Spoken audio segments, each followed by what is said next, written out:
Olá, seja bem-vindo a mais um episódio do Euromos Talks. Sou Cláudia Gomes e hoje temos aqui uma personalidade moçambicana que vai nos falar um pouco mais sobre estas pontes que ela vem criando. Ela é alguém que conseguiu transformar as memórias de casa em sapatos que andam pelo mundo. Erla Gazine, seja muito bem-vinda ao podcast. Antes de deixar com que ela se apresente melhor, vou dizer um pouco sobre a Erla. A Erla é empreendedora, é filântropa e é também a fundadora da marca internacional Erla. Nada, é verdade. Muito obrigada a Euromos e muito obrigada a Cláudia por teres pensado em mim. Mulheres que ajudam mulheres é o meu modo de pensar. E estou aqui, estou feliz de estar aqui, sobretudo em casa com minha irmã. Então ela não só lida com Moçambique e Itália. Erla, de onde vem esta paixão toda pela criatividade, pela cultura? Como é que foi? É desde pequenina? Como é que era a Erla quando era mais Eu jovem? lembro-me que alguns dias recebi por memória de perguntas muito profundas. Erla, tá bom que eu já googlei tudo e vi tudo que fazes, muita coisa, mas não tem a tua história de criança. Só tem alguns pequenos fragmentos de infância cortadas, mas eu não acredito, eu sei que tem muito mais. Tinhas razão, né? Sou filha única, nasci em Maputo, Majangalém. A minha infância foi toda lá em Majangalém, com os meus familiares na Plana Caniço, Machaquém, onde eu me sinto ligada. Praticamente quem me pergunta, eu digo, eu sou da PC, Plana Caniço. Porque de Majangalém sempre saltava com o pé até Plana Caniço, Machaquém. Então, lá aprendi muito. Acho que a minha personalidade veio mais ainda da Plana Caniço, Machaquém. Eu acho que é o pulmão verdadeiro de Moçambique, de Maputo, digamos, né? Que a realidade se encontra fora da cidade. Então eu sempre tive aquele instinto, aquela rebeldia de querer fazer algo de anormal. Nunca segui tanto as regras, né? Então sempre levava porrada. Mas essas porradas valeram. Se eu estou assim hoje, essas porradas ensinaram muito bem, porque isso quer dizer para mim, agora já imagino que estava a tentar fazer alguma coisa, mas o preço a levar era porrada, porque era muito rebelde. E a minha rebeldia trouxe-me aqui, que existem rebeldias boas, no senso negativo, depois existe uma rebeldia de curiosidade, e a minha era mesmo a curiosidade. Mas neste âmbito de rebeldia, associando à tua infância esta rebeldia e onde tu estás hoje. Sim. Todo pai quer que o seu filho vire um médico, vire um engenheiro, uma professora. Como é que eles reagiram quando tu querias ser mais criativa? Na minha infância, digamos, até eu acho mais um bocadinho cota, né? Que tu. Na minha infância, os pais tinham outras preocupações, ok? Fazer a comida, menos, digamos, 3 refeições, a menos nós tínhamos naquela época, pequeno almoço, jantar e jantar, né? Então, naquela época era mais, e também a escola de infância básica, né? A primeira, a segunda, a terça, a quarta, a quinta classe. Então, os nossos pais eram mais esquemáticos. Davam escola, tempo para as crianças jogarem, né? E eles voltavam à noite, então eles voltavam mais ou menos já cansados, não tinham muito tempo, a menos na minha história, muito tempo para saber como é que foi. Só queriam ver as provas se eram negativas ou positivas, se era negativo era chaia, era furada, estás a perceber? Não, estás a perceber? Então, nós tínhamos uma vida muito bem organizada, muito simples e com muito espaço para criar. E, como eu disse, a minha curiosidade sempre foi sair da minha zona de conforto. Eu acho que é lá onde eu me moldei aos poucos. E os meus pais, eu saí de casa muito jovem também. Era, digamos, sair do colo familiar com os meus 10 anos, fui em casa da minha tia, problemas dentro da família, normal, que as crianças depois vão onde se sentem confortáveis. Então, neste caso, eu andei a fazer muitas pontes entre Majangalém, Machaquém, Laulani, Barro do Aeroporto, onde estavam lá os meus tios. Então a minha infância foi mesmo de turista, e eu sou uma turista vida, praticamente iguais. que trago resultados, como tu bem vês, que amanhã estou ou nos Estados Unidos, ou estou não sei aonde, ou Tailândia, toda sozinha, que vou em cerca de curiosidade de beber a cultura do mundo, porque o meu desejo é conhecer, é mapear todo o mundo e acabar mesmo conhecer o mundo ainda em vida, todo ele, né? Eu acho que ainda vou conseguir. Mas este guia turístico que fazia, Sim. era por vontade própria ou Naquela os época, pais que decidiam? não, era por vontade própria mesmo. Às vezes eles chegavam, onde é que está a Erla? Depois tinham telefones naquela época, naquele mais. Ligavam, Erla está cá. Até já perdi-me quando era criança, porque lembro muito bem, acho que uma das coisas mais bonitas e mais assustadoras, porque naquela época nem existia sequestros de crianças, nada, era mais calmo. E decidi, era pequena, acho que eu tinha uma boa memória de elefante. Tinha 7 anos ou 5, 7 ou 5, entre essa faixa da idade. Então saí da Manhangalene até aqui no Dado Mangane. No Dado Mangane via o meu tio. Sim. Eu sozinha andei a caminhar e fiquei tão cansada e dormi no jardim, na Berta. Dormi num banquinho. Então eu, toda criança, bebezinha, não conseguia falar. Então levaram para a esquadra. Então meus pais começaram a enlouquecer à procura de mim. Naquela época a esquadra ligava sempre. As pessoas, quando as crianças perdiam, então as pessoas iam logo nas esquadras. Então me encontraram na esquadra perto do aeroporto. Toda aí assim, trazer uma senha curtinha, jeans, um topinho, até lembro muito bem. Gosto muito de saias às vezes. Então essa curiosidade que me tirava de casa e traçar uma meta que nem eu mesmo sabia. Então isso acho que ficou até hoje, é o que me dá muita coragem de descobrir o mundo, de descobrir várias culturas, de tentar moldar, globalizar as culturas mundiais para criar, para tirar algo de mais importante, porque estamos no cesto, nós todos, o mundo é este. Então também quando tu pegas o cesto, começa a filtrar, depois começas a filtrar aquilo que é bom, aquilo que não está bom, tentas reciclar. Então eu acho que a minha vida é feita mesmo disso. E de reciclagem, de levar aquilo que talvez não é bom para os outros e tentar transformar de uma forma bonita, como fosse uma ópera de arte.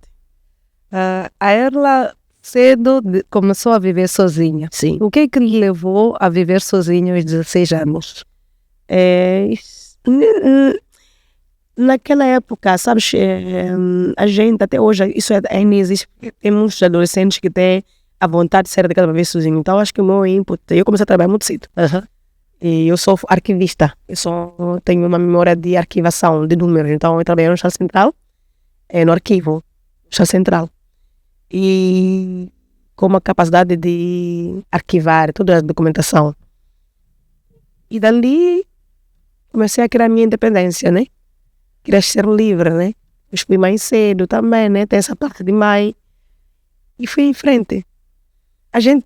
Nós tomamos decisões da forma inconsciente. Quando tu fazes um passo, aquele passo é mais grande que o teu, tens que aguentar, estás a perceber? Então, eu não tinha como voltar para trás, então avancei. Que coragem.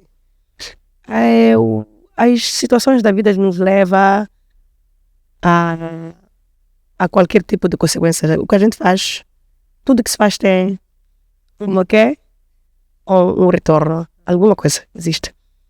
Mas então, nesta situação onde a Erla decide viver sozinha, depois engravida cedo, como é que começou, em que momento é que começou a pensar que tinha que sair de Moçambique? Sabes muito bem que nós em Moçambique, naquela época, só saímos ficar em andamos. Então, para mim, depois nós, com a geografia, agora sou já muito especializada na geografia, na ciência, eu gosto muito de história, tudo que tem a ver com a globalização, né? Então, antigamente, por exemplo, não sabia, né? Para mim, Itália era só Venezia. Quando a gente via aquelas novelas, né? Brasileiras que mostravam Itália, italiano, é café, essas coisas, todas aquelas novelas antigas brasileiras. Então, para mim, no mundo, na minha cabeça, Itália era Venezia. Então, quando saíste, achavas que estavas aí para Venezia? Venezia era o paraíso. Eu amo Venezia. Eu sou conectada gosto de rio, água.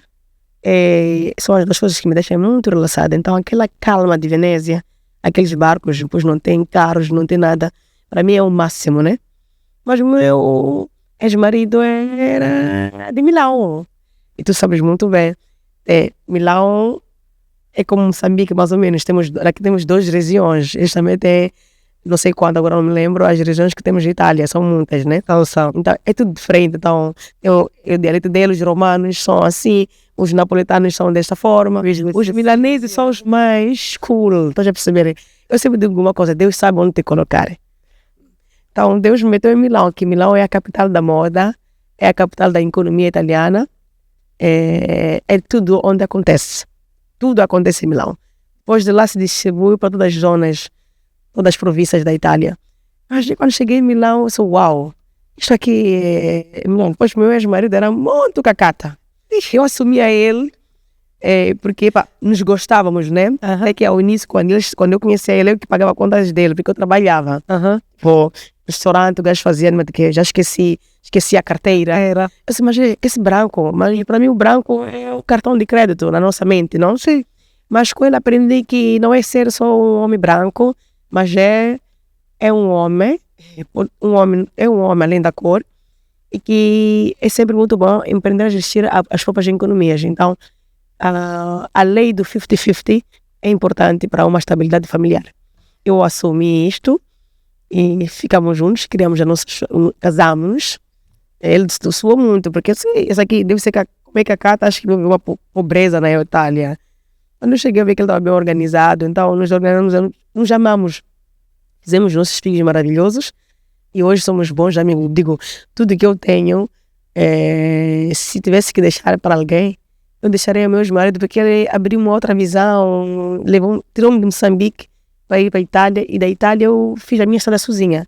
Quando me separei, eu não saí sem nada. Mas como somos Machangana, eu sou Machangana, né?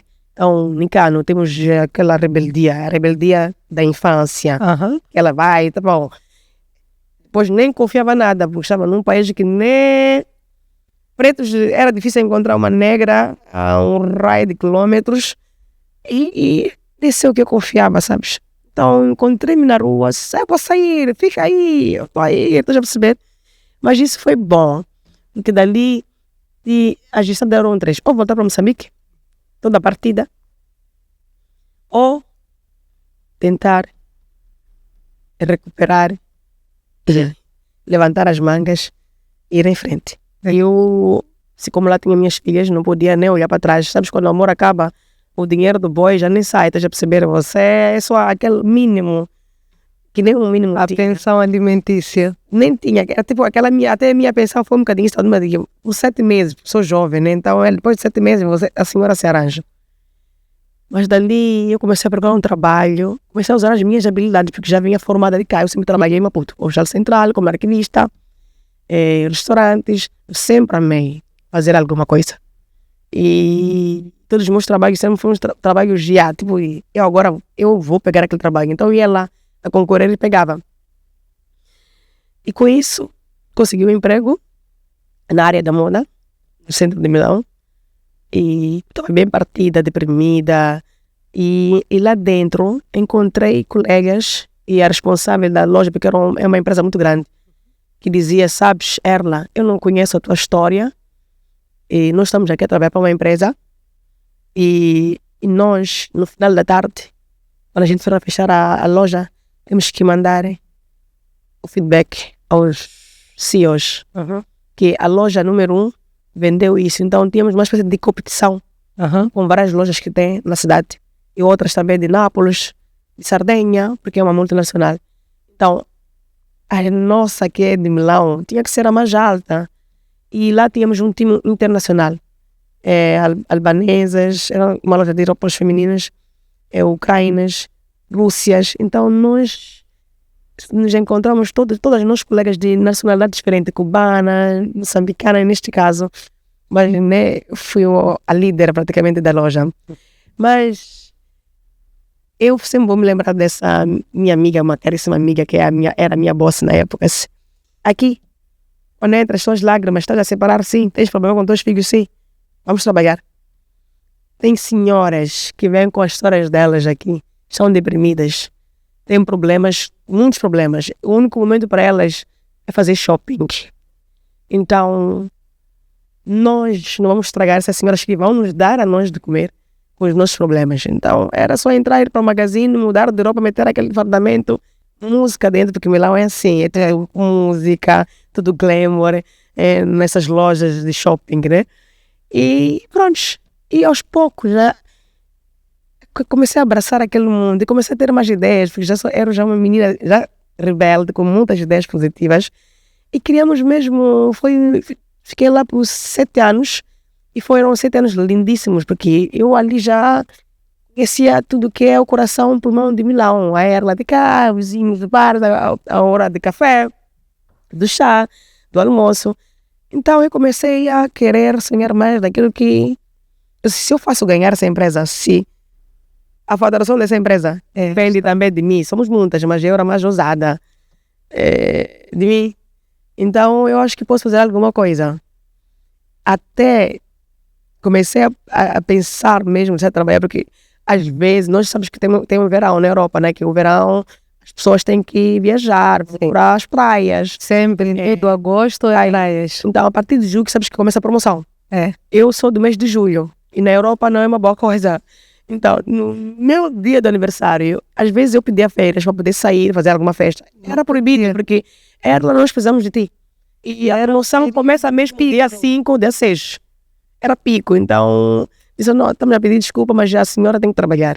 Então isso veio se repetindo, disse, não, agora vou abrir minha empresa. Então formei os meus colegas, então comecei a usar já a parte moçambicana, napolitana, porque nós moçambicanos somos mais ou menos simples como os napolitanos, criativos. Comecei...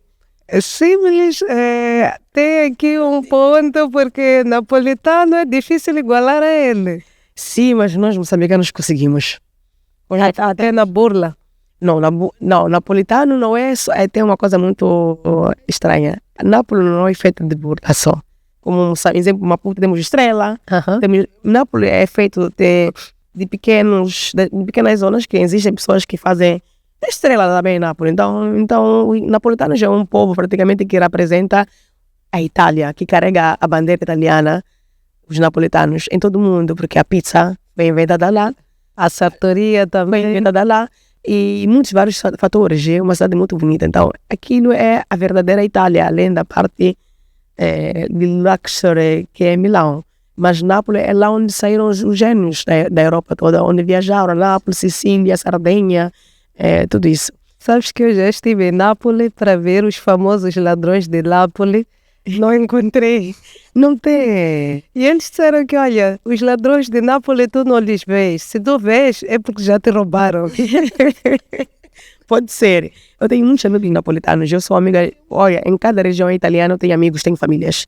E acabei criando familiaridade com várias regiões. Então, Nápoles é um lugar de coração.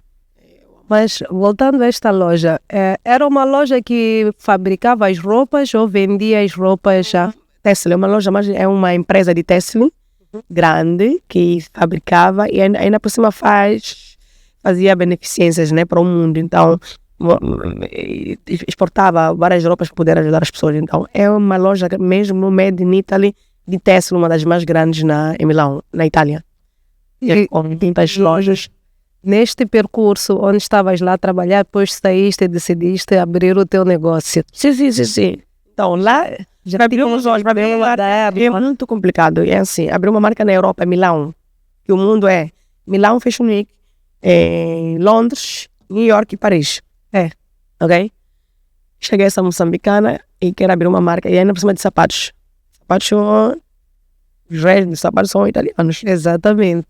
Então, eu disse, eu quero começar da parte difícil, porque era mais fácil fazer roupas, né? Sim. Fazer aquelas coisas nossas lindas, muito extravagantes, e nada. Eu quero começar dos sapatos. Então, eu não tenho poder de desenho, mas eu tinha lá o time, meus colegas, né? E eu também era mais adequada a fazer vitrinas. Vitrinas é uma coisa muito importante na Europa, porque é a comunicação visível que tem que atirar o cliente. Então a vitrina é o chamariz, uma loja. E aprendi a fazer isso muito bem. Porque já eu me decorava quando era bebê. Sempre fui aquela menina bebezinha esquisita, particular, e sempre Sim. Sempre corajosa. Sim, sim. Que gosta de jogar com ela mesma.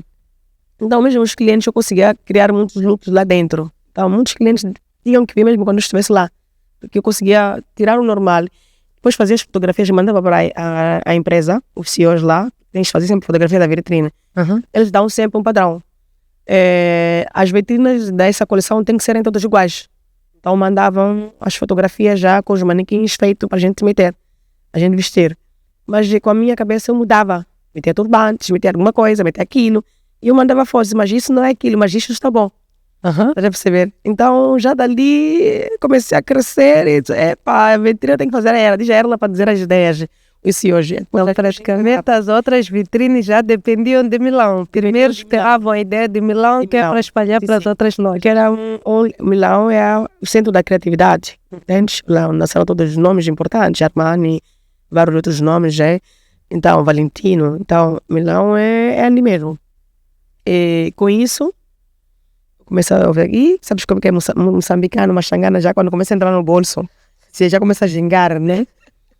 Aí eu disse, aqui já posso começar a gingar, a querer algumas proteínas. Então já é a sua preferida aqui. Nem era preferida, eu sempre fui aquela que defendia sempre os direitos dos meus colegas. Eu nunca tive o problema de voz. Sempre fui ousada mesmo naquilo que é a comunicação. Se eu quero alguma coisa, eu tenho que pedir, eu não tenho que ter vergonha. E eu passo a vida, se eu gosto de alguma coisa, eu vou pedir, Cláudia, posso ter? Mas que tu vais, ficas embaraçada, porque é assim, mas eu sou direta, sou frontal. E às vezes no mundo do trabalho, onde tem grandes multinacionais, é como todos nós somos considerados como os produtos. Se tu faz, não fazes, então é assim. E eu acabei entendendo o sistema daquilo que é recursos humanos dentro de uma empresa muito grande e os direitos dos trabalhadores e também a justiça daquilo que é dentro de uma empresa. Mas como nós éramos fortes, eu já mandava e-mail, eu dizia que a minha colega tem esse problema, mas temos que estar assim, eu posso fazer o turno dela e cada mês fazemos sempre reuniões com a nossa boss. Quando via a RGN, tipo a responsável de todas as lojas de Milão, da Itália, ok?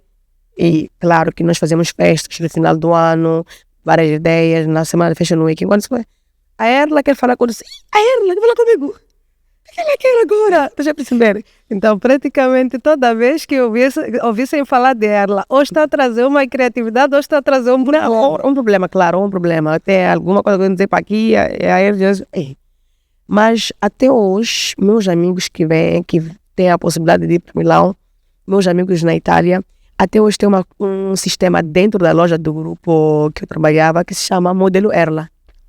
Todas meninas que vêm, às vezes passam, que é no centro mesmo, passam, Erla, sim, é Erla. Que vem, muitas já mudaram de trabalho, já mudaram de aspirações, né? Mas tem sempre lá. Então fiquei tipo uma espécie de um mito. Mas quando decidi criar a minha loja, a minha marca, eu fiz uma pesquisa. Como é que se cria uma marca? É muito caro criar uma marca na Europa. Tens que criar junto o logotipo, como fizeram com a Aeromos, registrar ao nível mundial. Apesar que tem algumas pessoas que têm usado o meu nome no Amazon e em alguns lugares para vender alguns produtos, né? Mas é difícil combater isso tudo. E dali criar um projeto. E criar um projeto tens que ter um time. Tens que encontrar um time justo e convencer aquele time que aquele time pode trabalhar contigo e que tu podes satisfazer aquilo que é as necessidades deles, né? Que é valor monetário. Então, e tu já tinhas estas pessoas ou tiveste que ir para o projeto? Tinhas em mente? Mas então saqueaste a loja, foste com os teus colegas? Meus colegas trabalhavam, estavam nessa empresa, nos fins de semana eles trabalhavam para mim. Tipo, a horas, né? A hora extra. A hora extra. Então eu levei os melhores da parte do homem, todos os criativos que trabalham para muitas marcas importantes. Então reunia eles. Pagava eles por hora, eu quero um sapato ancião, fazer ancião, eu tenho ideia, mas eu desenhava, mas o desenho não saía como se deve, certo? Faz como deve ser. Ele é assim, estamos aqui agora, tá bom, vamos usar a moda moçambicana. Está aqui bebida, está aqui jantar, vamos tirar produtos aqui agora. Hoje no papel, não todo o desenho que a gente faz é realizável. Da parte técnica, também já era aí. Eu já estava já imaginando na minha cabeça por toda hora só a criar. Eu já tenho, imagino uma coisa e já vejo já as coisas já acontecerem na estrada. Mas não é sempre assim. Então, com os desenhos que nós fizemos, sapatos, tudo, tivemos um choque técnico. Isso é difícil fazer, isto é aquilo. E entrar numa fábrica na Itália, fábricas de sapatos, onde Chanel, Dolce & Gabbana, todos produzem, chegam a Moçambicana, é muito complicado. Eu não tinha nenhum produto. Quem és tu? Que referências trazes? Eu gerei todas as fábricas nas zonas mesmo típicas de produção mesmo de calçado italiano. Fecharam as portas todas. Eu disse, ok, eu sou moçambicana, falo português. Que tal? Vou para Portugal. E fui para Lisboa, para o Porto. Colei fábricas e formei uma team de pesquisa. Paguei a eles e conseguiram me marcar alguns encontros com algumas fábricas em Lisboa. Então fui lá, disse, quero fazer isso. Então fiz as primeiras botas, muitos sapatos, uma linha muito particular. Então produzi em Lisboa. De Lisboa? Não, é no Porto. E do Porto, uma casa muito famosa, para casa, uma fábrica famosa. Nessas fábricas, de um estilista muito importante, não estarei a dizer o nome. E dali enviaram os calçados para a Itália. E eu já tinha organizado a data para o desfile. Os calçados chegaram logo cedo, porque demoraram. Algumas logo cedo. Já tinha feito a comunicação. Então, eu tenho o poder dos jornalistas. Conheço muitos jornalistas, conheço muita gente em Milão. Então, aluguei um espaço para fazer o desfile. Foi o primeiro desfile. Muito caótico, porque era a coisas mesmo da africana, mas aparentemente saiu muito bem. Então, quando os sapatos chegaram, mandei uma foto. De repente, a Vogue publicou logo. Gostaram criei um salto de titânio com um quadrado, a piramidal, que é a minha distinção. E no meu primeiro desfile eram mais ou menos 500 tal pessoas. E dali já tinha um produto já poder voltar na Itália. Ok? Então, eu disse, eu não posso ir para Lisboa, porque no Porto, Portugal, não me encontrava muito bem. E já é daí que as fábricas na Itália viram o que eu fiz, é quando abriram as portas. Porque o meu objetivo era fazer mesmo Made in Italy. Mas eles não abriam, porque pensavam que não ia conseguir pagar. Muita coisa. Eu não pensei nunca que fosse discriminação. Pensei que a fábrica quis era falta de confiança. Tutelar-se, digamos, tutelar, tipo... Yeah. E dali, hoje, todas as fábricas de produção na Itália, sou a referência. Muitos italianos querem fazer em projetos, digam para mim, Erla, onde é que a gente pode ir? Pode nos dar um impuro. Então, eu nas fábricas italianas, eu criei uma família. Então, mando lá os meus produtos, desenhos, todos, eles fazem os fotos. Depois eu pego no carro, faço 5 horas de carro, vou nas fábricas de Dinamarca e organizo o almoço mesmo com os trabalhadores da fábrica. Então, uma coisa lindíssima. Tenho muitos vídeos que um dia... Esta também é a dúvida que eu tenho. Nós moçambicanos temos esta coisa de viver em comunidade. Sim. Nós gostamos de estar sempre com os outros, de compartilhar alegrias e tristezas. A Itália tem uma particularidade. São muito individualistas até certo ponto. Sim. Como é que tu conseguiste trazer esta comunidade de Moçambique para a Itália? Como é que conseguiste criar esta família? Não houve um atrito inicial? Querida, quando tu tens que seguir um objetivo, não vale a pena pensar nos atritos. Vais. Eu acho que o melhor bilhete de visita é a nossa personalidade. Ok? Se eu venho perante a ti, eu olho para ti e não estou segura daquilo que quero, daquilo que vou fazer, é claro que tu vais sentir a questão energética. Eu fui lá, abri meu coração e falei a verdade, nós somos falões, é isto, depois temos aquele dom, nós moçambicanos somos muito generosos, então oferecemos aquilo, fizemos aquilo, trabalhamos, paramos do trabalho, estamos a comer, estás a perceber? Então já aprenderam esse tipo de situação, porque a Europa funciona de uma certa... tem uma só funcionalidade. Quando se trata de business, os europeus passam o tempo a beber água. Bebem vinho, até 20 e tal garrafas, depois de terem concluído o assunto. É verdade. Nos últimos anos eu trago muitos estrangeiros aqui para beber da nossa cultura africana, né? E o nosso grande problema aqui em África é que nós não conseguimos levar um diálogo sem introduzir a bebida dentro. Então, como é que... Tem essa falta de confiança, não nos levam a sério daquilo que a gente quer fazer, daquilo que a gente quer transmitir os novos investidores. É verdade. E eu, como tu bem sabes, aqui em casa, quando estou em Moçambique, organizo vários jantares com vários empresários internacionais que também tens participado. Então, um francês, italiano, português, africanos de outros países. E muitos deles eram lá. Mas queremos te pedir um conselho, mesmo da cooperação. Nós estamos aqui em Moçambique há muitos anos e nós, para fechar um assunto, demora 1 ano, 2 meses.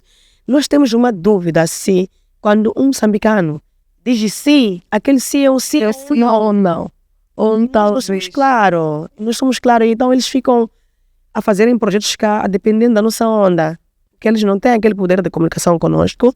E também temos nossa cultura, a nossa forma de viver, de estar, que é boa, porque nos faz moçambicano, mas quando as coisas se fazem seriamente, tu tens que estar na onda da seriedade. Então eu me dei muito bem, criei essa marca, publiquei em várias, saiu em todas as revistas do mundo, vendi, como toda a empresa tem altos e baixos, não é que estou a navegar no ouro, tenho que lutar. Tenho 43 pessoas, quase 53 gamos, né? Tenho algumas pessoas em extras, quando tenho os projetos estão sempre por trás de mim, eu tenho que garantir o salário, porque tenho uma empresa tradicional, uma SRL, que é uma empresa tradicional com capital, ok? E onde a minha marca trabalha para aquela empresa, onde a empresa alugou a marca para poder divulgar. Então, eu mesmo, na minha empresa que tenho na Itália, se eu decidir, mesmo que sou a dona ao 100%, tirar a minha marca, eu fecho aquela empresa. Então, aquela empresa fica uma caixa vazia. Exatamente. Estás a perceber? Então, tem vários fatores que tu vais aprendendo no meio das taxas. Hein? Lá, as taxas são brutais. Se você não paga a taxa um mês, tens que esperar 2, 3 anos para o sistema automático recalcular tudo. Daqui a 2 anos é quando tu chega 1000 taxas por cima. E este é um grande problema europeu, que também é quando já existem invasões fiscais, porque nós não conseguimos, os empresários às vezes não conseguem respirar. Pagamos taxas muito altas. Temos taxas disso, daquilo, de lixo, de água, aquilo já é obrigatório. Estás a perceber? Não é que tu tens de dizer, pá, eu não uso esse chão da minha casa, tu tens que pagar tudo, de A a Z. Por isso é que dizem, quem abre um negócio em Itália pode abrir negócio em qualquer parte do mundo. Sim. Por causa de todas essas burocracias. Itália é o melhor espelho do mundo. De toda a União Europeia e do mundo. Itália é onde começa, ok? Uma estrutura mesmo de empresas. Tu sabes que nós vemos de grandes indústrias lá na Europa, né? E se consegues sobreviver na Itália, é muito difícil. Você sobrevive em todo mundo. Mas tendo em conta que a maior parte das empresas italianas, mais de 90% das empresas têm caráter de empresa familiar. Sim. Como é que tu conseguiste sobreviver no meio de tubarões? Tesouro meu. É meu tesouro. Eu não sei tesouro meu. Ei, tive que virar um deles também. Tive que... Também camaleão. Camaleão. Yeah. Se você é amarelo, eu vou ficar amarela, querida. Se você é vermelho, eu vou ficar vermelho. Para salvar, estás a perceber? Então, eu sigo a onda. Quanto tempo tu levaste para perceber que este era o jeito certo? Porque existe um grande choque cultural entre Moçambique e Itália. A partir do momento que chegas lá, já estou em Milão, tem primeiro a língua. Acredito que quando chegaste lá ainda não falavas italiano. Eu agora falo melhor italiano que muitos italianos, como diz o nosso grande, que é o meu cunhado, meu irmão Simone. Ela é italiana. É mais italiana que muitos italianos. Os italianos, e uso alguns verbos que eles não conseguem conjugar. E eu tenho problemas com português, senhores. Eu quero mais português, falo mal português, porque a minha língua madre neste momento é dialeto, chagana, italiano. Então, eu penso e sonho em italiano, E penso e sonho em Xangana. Português é uma língua que o meu cérebro deixou um bocadinho de lado. Depois também, sabes muito bem que também estou no mundo da arte e vivo mais tempo, passo mais tempo a Miami. E sou agente de alguns artistas importantes que eu desenvolvi a arte dele. Eu amo a arte, eu vivo só de arte, de criatividade. Falando desta parte da arte de Erla, ela não só está a financiar artistas moçambicanos, mas também artistas africanos. Artistas moçambicanos não, neste momento, porque nós tentamos fazer um evento que não conseguimos levar em frente por falta de continuidade, continuação. E eu vivo, obviamente, a minha residência oficial é em Milão. Sim. Então, é muito importante ter um parceiro, alguém que viaja na mesma velocidade que eu. Então, eu não vou desistir disso. Então, o que eu fiz? Porque a primeira ideia foi cá. Para já estamos entrando no mundo da arte e de cultura. E quando eu fui fundar em Milão, o meu comitê, que se especializa para eventos culturais. Por quê? Porque sendo agente de certas pessoas muito influentes, eu tive a capacidade de criar um espaço cultural onde todos os africanos podem se manifestar. Porque sabes muito bem que é difícil, como é difícil encontrar um lugar. Quando vem um africano que tens que lhe dar um palácio para um evento no centro do Duomo, começa a olhar, tem muita burocracia. Entendes? Porque tu sabes muito bem que também a Itália é feita de imigração. Sim. E temos um número grande de imigrantes, mas não a imigração desorganizada. Também tem aqueles imigrantes nativos que vieram, eles nasceram lá, mas como somos todos, temos essa cor maravilhosa, a cor de sol, dourada, linda, e é claro que tem uma pequena diferença, né? Mas a cultura é a mesma, porque até eles são mais italianos que eu não sou italiana, sou moçambicana, de passaporte, de tudo, então tenho também o porquê dizer isso, porque eu escolhi ficar sempre moçambicana, para sempre, sem estar aí a adquirir uma outra nacionalidade, que é uma coisa rara. Estou lá há muitos anos, tenho todos os direitos, mas eu sempre quis mesmo ficar moçambicana, porque eu acho que, para mim, a minha forma de pensar, que não se pode ser fiel a duas bandeiras. Isso é minha, sem tirar nada aos outros, né? Às pessoas que têm, mas se tem que levantar a mão, eu levanto a mão para viver Moçambique, entende? Perceber? Eu vivo a Itália, é claro que a Itália é a Europa, mas meu sangue, a minha pessoa, a minha personalidade, a minha moldura é africana e eu não, para mim o meu primeiro pensamento, se tem que almoçar, eu estou a pensar arroz, eu não estou a pensar pasta, estou a pensar arroz com carne de frango, não estou a pensar macarrão, não sei com que, não estou a pensar lasanha, então eu sou aquilo que eu sou moçambicana, aquilo que eu quero, que eu consumo, eu tudo moçambicano de uma forma. Mas com toda esta moçambicanidade, quando chegaste lá, o que mais tu sentiste falta de Moçambique? Eu já vivia sozinha. Aquilo para mim já era um outro mundo, então eu estava habituada, já saí muito cedo de casa, já vivia sozinha, então estando em Moçambique, também estava sozinha, sem mãe, sem pai, já vivia sozinha, então não fez nenhuma diferença, só mudou o lugar onde eu também tinha que aprender. Então foi fácil a adaptação quando chegaste lá? Para mim, porque eu já estou programada só assim, mas tem pessoas que até hoje não conseguem se integrar. Imagino. Sim. Eu estou a ajudar, é por isso que tenho a Africa Day, e este ano é a 3ª edição, onde eu chamo até, não é questão de África Day, eu chamo Dia de Liberdade, onde todos os africanos podem se vestirem, ficarem bonitos, e estar em um lugar onde não tem que pagar nada, mas também com uma elegância fora de sério. Como se estivéssemos num galá, numa festa imperial. Então eu ofereço, tento dar, e é ali onde também saem muitas ideias. Então, com a Africa Day, que é a 3ª edição, onde eu sou a única sponsor. A primeira edição tivemos 1000 e tal pessoas, a segunda fizemos no domingo, então o domingo era muito complicado, foram quase 500.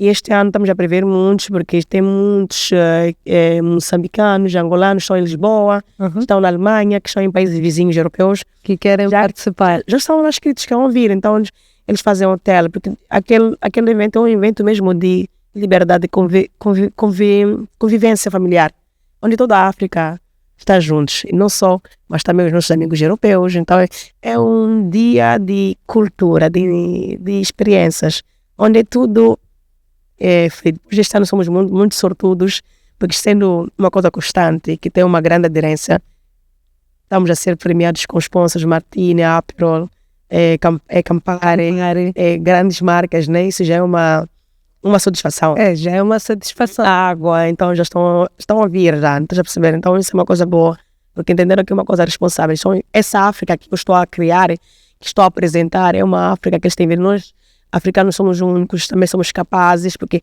no meio daquilo tudo, tem africanos que têm empresas, que têm hotel, que têm mais de 100 trabalhadores, mas se sentem excluídos e não se manifestam. Esta é também outra questão.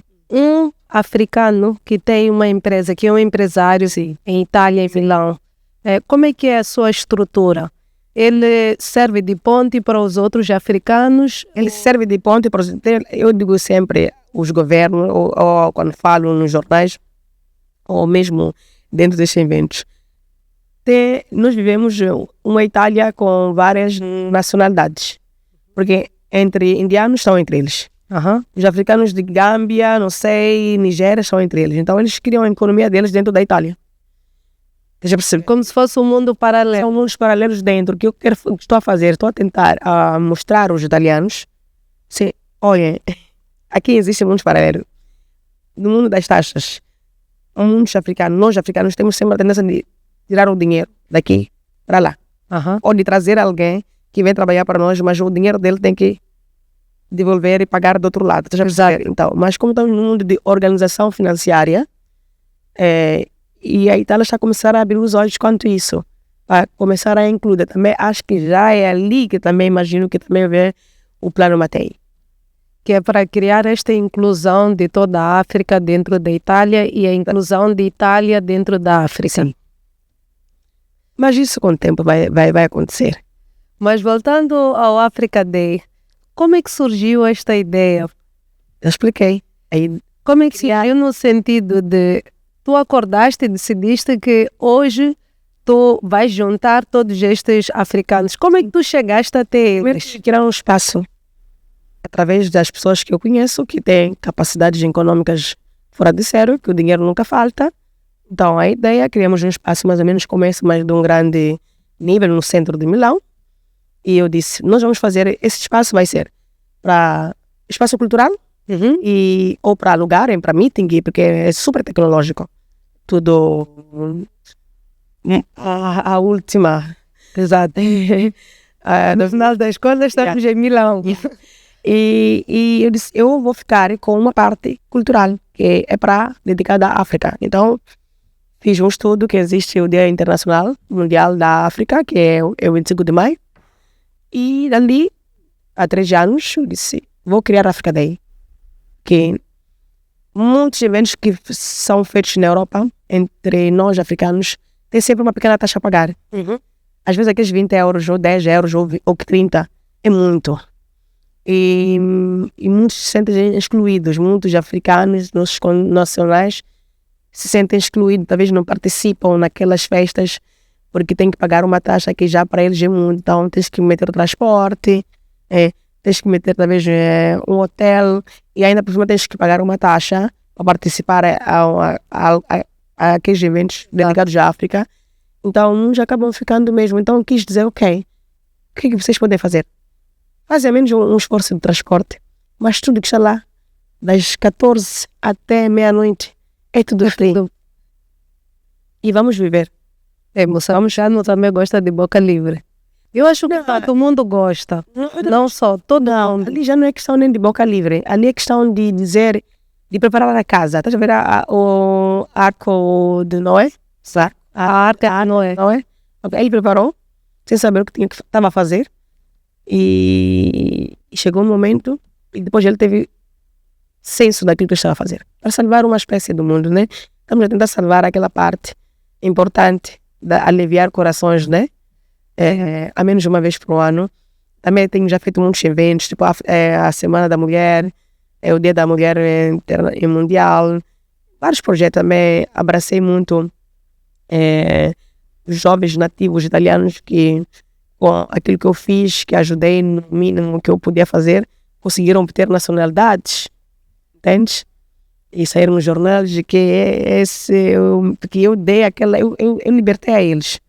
Dei a voz, dei o espaço, dei a voz, dei tudo o que eles precisavam. Então eu tenho filhos lá de nações diferentes em toda a África, 19, 20, 25.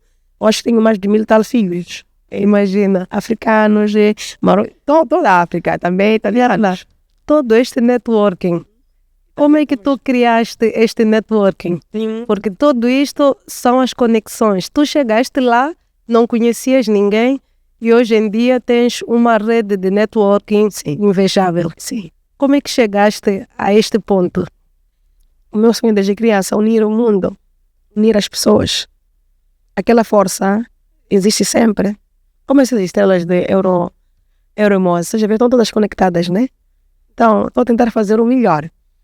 E está tudo bem, dos Estados Unidos, Miami, eu digo Miami, porque Miami é outro, porque é lá onde a arte se manifesta, a arte base, tenho parte neste trabalho, também faço a mediação de artes particulares especiais, que são muito difíceis ao vender, mas se a gente vende, a menos com aquele dinheiro ali, consigo financiar o dinheiro o lucro daquilo que todas as empresas têm um fundo para ajudar a parte social. Então, unindo com a minha empresa, eu sou a sponsor, então faço isso como mãe, né?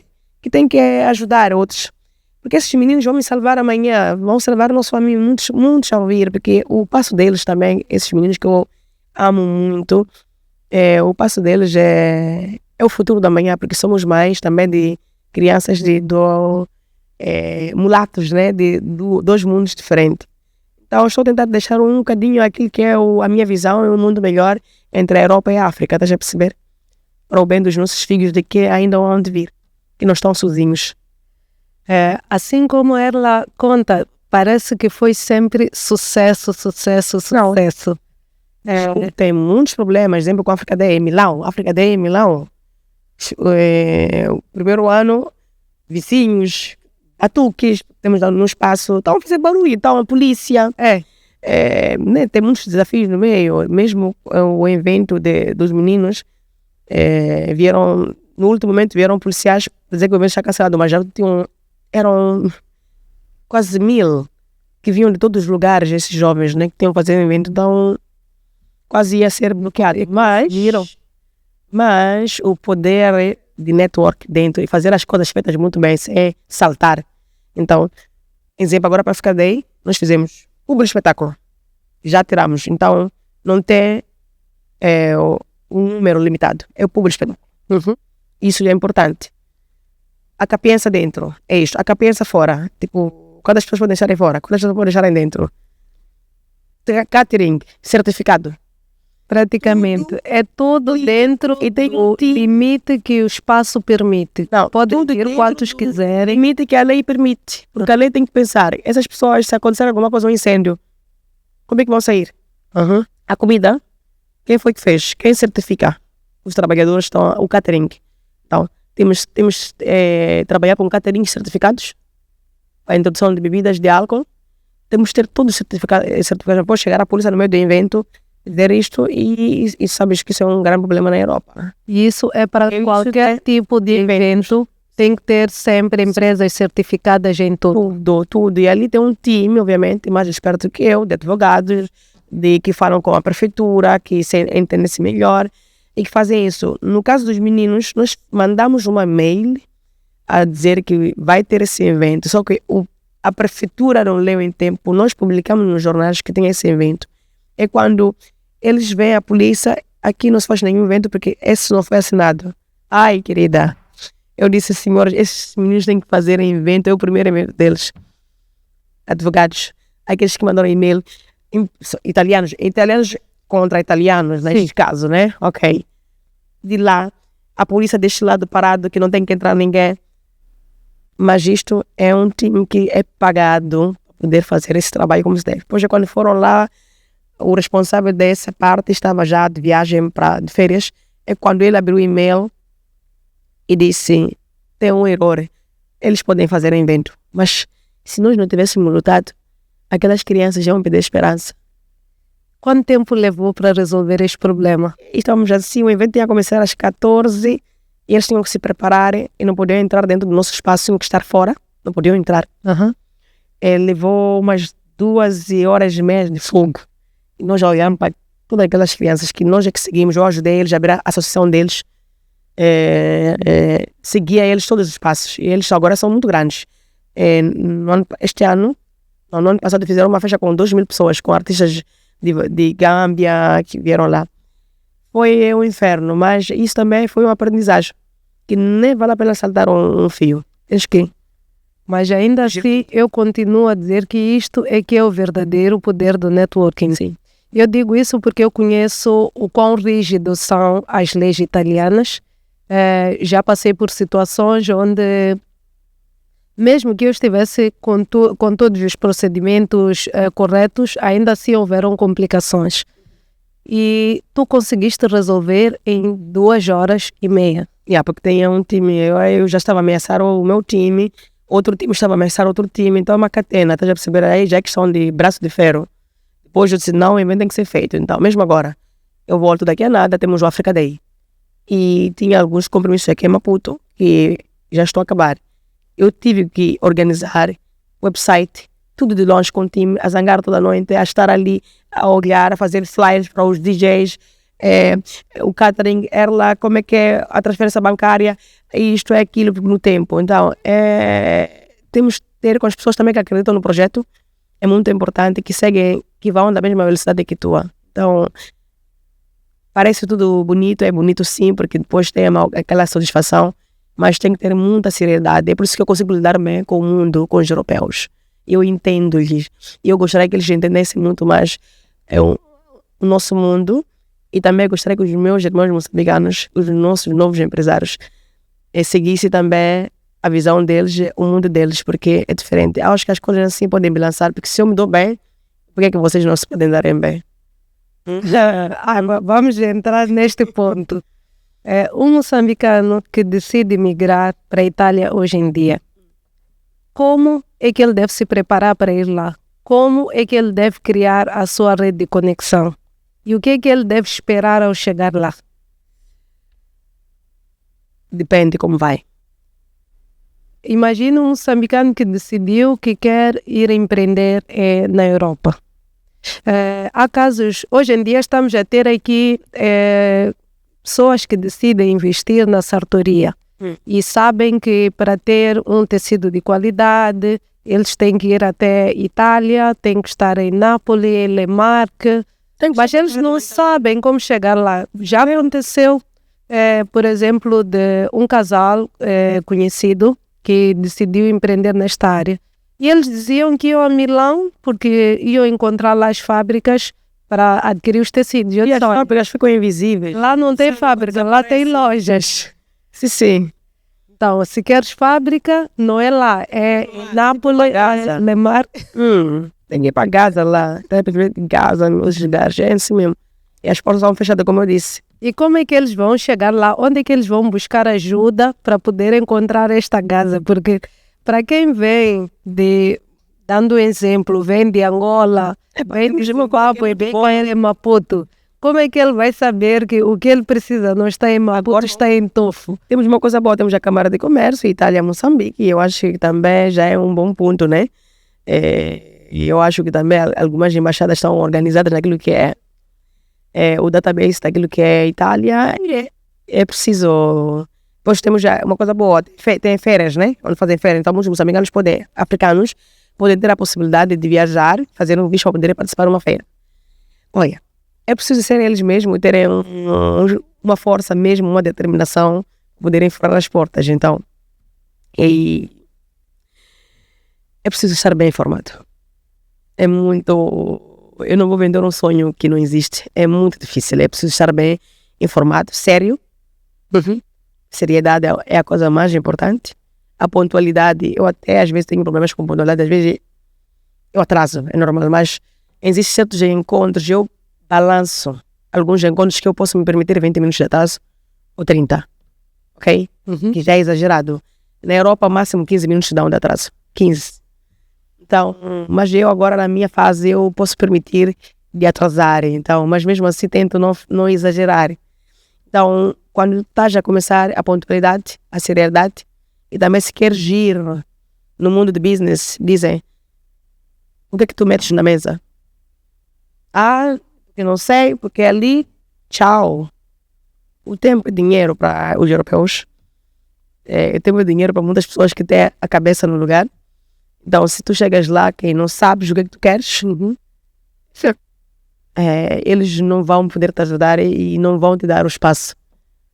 É preciso uma grande luta, uma grande determinação, seriedade. Mas quando tu olhas hoje em dia para a atualidade europeia e olhando para Moçambique, o que é que nós podemos aprender com aquilo que está acontecendo neste momento em Itália, que é para melhorar os negócios que temos aqui em Moçambique? Nós precisamos ter um lugar, eu acho, porque viajando, está no exemplo, tem um lugar que eu amei tantíssimo a estrutura. Quando fui para Panamá, obviamente a primeira coisa que eu faço é tento me imerger, faço a imersão naquilo que é a cultura. Sim.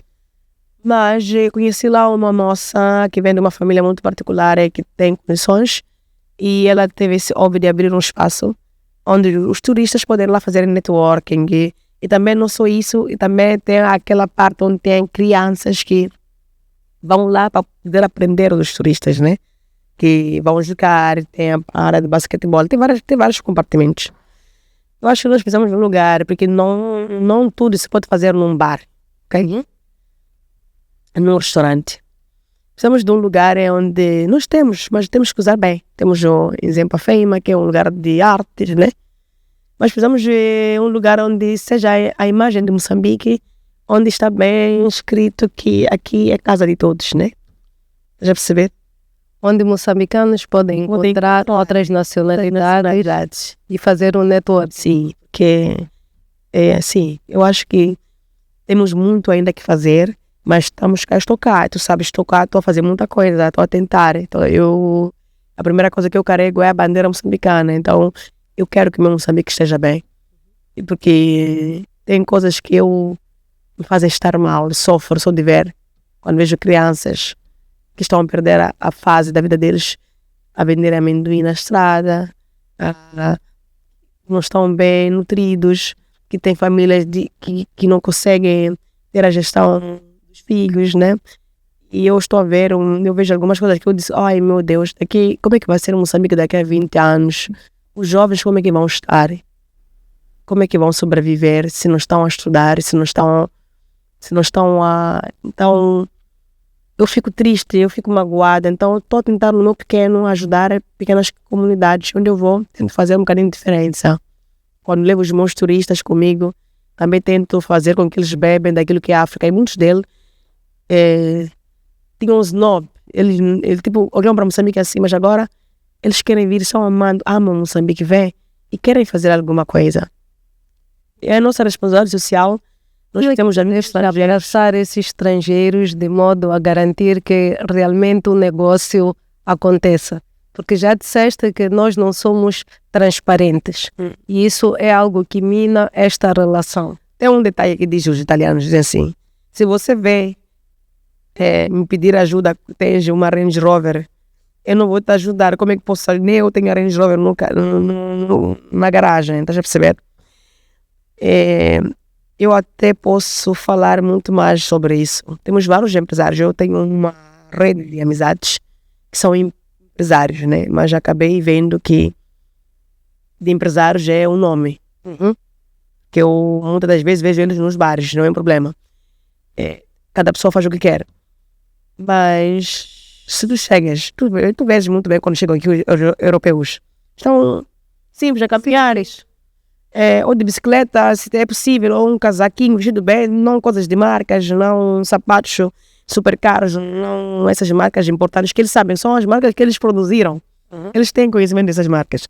Tu chegas no encontro, estás aí com um último Range Rover, estás aí com um último relógio e a última roupa, mais cara que a roupa está, é quase um apartamento numa roupa, ok? Todo o dress code. E chegas lá e faz um som e diz, epá, vamos fazer um investimento em Moçambique, vamos fazer isto, porque podemos fazer isso. O europeu há de olhar para ti e dizer, eu vou dar dinheiro a esta pessoa. Vai investir nele. A investir nele. Eles fazem esse estudo e muitos europeus, até americanos, onde eu vou no mundo, África, é que tem gente, tem cada europeu que tem um fundo que gostaria de investir, mas para coisas que tenham sentido. Eu não me sentiria nem eu mesma ela, eu faço uma avaliação, eu investo em pessoas que eu sei que vale a pena, né? Que eu vejo a humildade. Nós não somos humildes, nós vamos pedir com arrogância. E o que eles fazem? Eles jogam conosco, vêm aqui, fazem algumas coisinhas que têm que fazer, tiram e vão embora. A culpa é de quem? É nossa, não é deles. Nós não sabemos nos apresentar da forma humilde. Então, a Europa é um continente. E está lá já. Nós somos um país, ainda muito somos um país. A África ainda é virgem. Nós só temos 50 anos de independência. Eles têm mais tempo, obviamente. É claro que ainda tem aquela de ganância. Dizer que tem que encher a barriga primeiro. Primeiro para mim, deixa eu perceber. Mas depois de encher a barriga, o que vai acontecer? Infartos, doenças, aquilo. O que é que vale a pena? Não temos muita coisa para a gente que pode ser para o nosso benefício. Então temos que começar a pensar mais no benefício futuro e não no momento. O que vale a pena você ter o melhor sapato do mundo se tens que esquivar não sei o que, o lixo, o chão, ou aquilo. Estás a perceber? Então, tem muitos fatores que não posso, obviamente, falar porque são fatores técnicos do nosso país. Exato. E não quero que isso saia para lá, mas eu acho que é a nossa responsabilidade social melhorar e ajudar, porque nós todos moçambicanos, cada um de nós somos um governo. Não só porque temos um nosso chefe do Estado, temos que dar tudo a ele nas costas. Nós temos que fazer a diferença, pagar as taxas, estar em dia. Mesmo o dever é normal.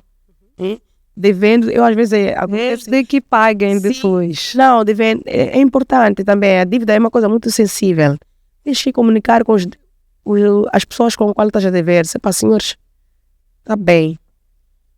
Eu não tenho essa possibilidade de pagar daqui a um mês, mas eu próximo mês vou tentar. Se não conseguires próximo mês, se a pessoa já fez um business plan dele, diga, se sabes que daqui a 10 dias aquele valor vai ser complicado, liga antes, 15 dias antes, estou a ter problemas, não vou conseguir. Então isso chama comunicação, para poderem os dois se aliviar, para não estragar. Sim. Plano de outra pessoa, porque está à espera daquilo que sabe que a Erla amanhã ou daqui a 2 semanas vai trazer. Então mesmo a dívida se trata. Porque não existe uma empresa sem dívidas, né? É verdade. Uma empresa sem dívidas não é uma empresa. Então, ouviram, né? Mesmo os europeus têm dívida, não são só os moçambicanos. Sim, muita gente, não sei se são piores, mas é que nós temos que pagar automaticamente. Não temos que dizer, amanhã vou pagar lá, temos que tratar. Mas mesmo na agência de fiscalização, tens que ir lá, ter sempre no online a possibilidade de mudar o plano de financiamento. Mas tens que pagar uma taxa a mais ou menos. Se o teu plano é de 1000 meticais, eu agora, esse 1000 já está sendo difícil, tu podes mudar para 200 meticais. O importante é que pagues, né?